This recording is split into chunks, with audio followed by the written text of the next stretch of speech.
Votre patiente reçoit désormais un traitement de chimiothérapie orale. Cette patiente avait 65 ans, donc elle était éligible au bilan partagé de médication. Et cette éligibilité, cet entretien, ce bilan partagé que vous avez réalisé, l'avait préparée, évidemment, au parcours pharmaceutique et elle est plus disposée maintenant à accepter aussi de votre part un entretien pour ce médicament.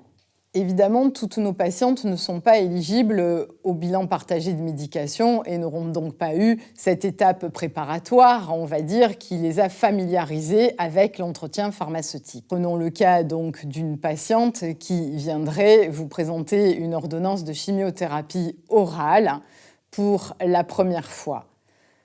Pour nous inscrire dans son parcours, nous allons, là encore, lui dire que pour sa santé, pour sa sécurité, nous allons devoir lui rappeler certaines informations sur ce traitement. Bien sûr, toutes nos patientes ne sont pas éligibles au bilan partagé de médication et n'ont pas été toutes préparées par cette étape pharmaceutique préalable. Dans tous les cas, l'entretien de chimiothérapie orale est capital pour que la patiente sache que vous êtes un acteur important de son parcours de soins.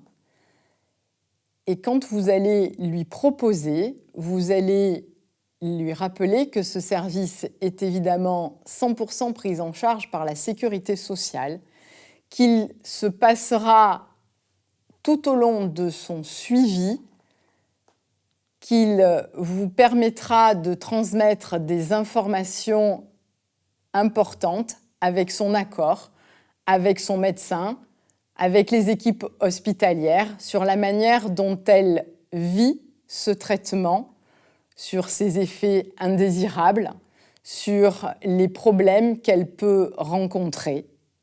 Lorsqu'elle va venir à la pharmacie pour vous présenter son ordonnance, vous allez certainement avoir besoin d'un délai pour lui commander son produit de santé.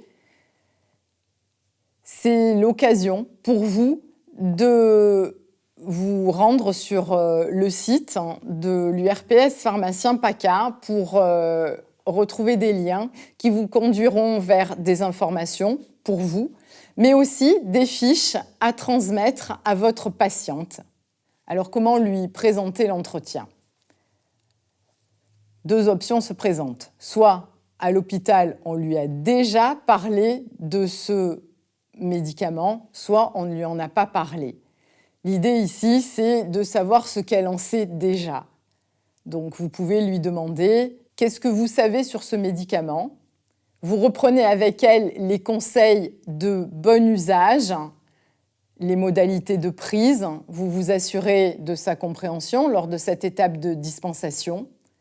Mais vous pouvez aussi lui dire que vous la rappellerez dans 3 jours pour savoir si tout se passe bien pour elle. Dans le cas où elle n'aurait pas eu d'informations de la part des équipes hospitalières, vous devez lui dire que vous allez la recevoir pour lui expliquer précisément les modalités de prise de ce médicament et discuter avec elle de ce traitement lors d'un entretien pharmaceutique. Nous disposons de guides d'entretien qui sont très bien faits sur le site d'Amélie ou sur le site de la SFPC et vous aurez tous ces éléments à votre disposition, bien sûr, dans le dossier virtuel. L'entretien pharmaceutique n'est pas quelque chose de très long, mais c'est quelque chose qui nous permet d'être pertinent dans toutes nos interventions pharmaceutiques et qui, en fait, organise, qui structure la manière dont nous nous occupons du patient systématiquement.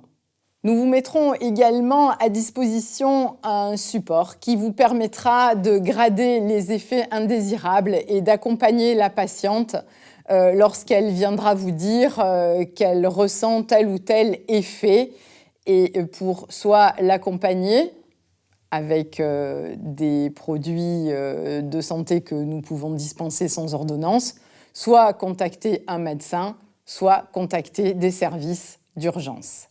N'oubliez pas non plus de demander les analyses biologiques à la patiente.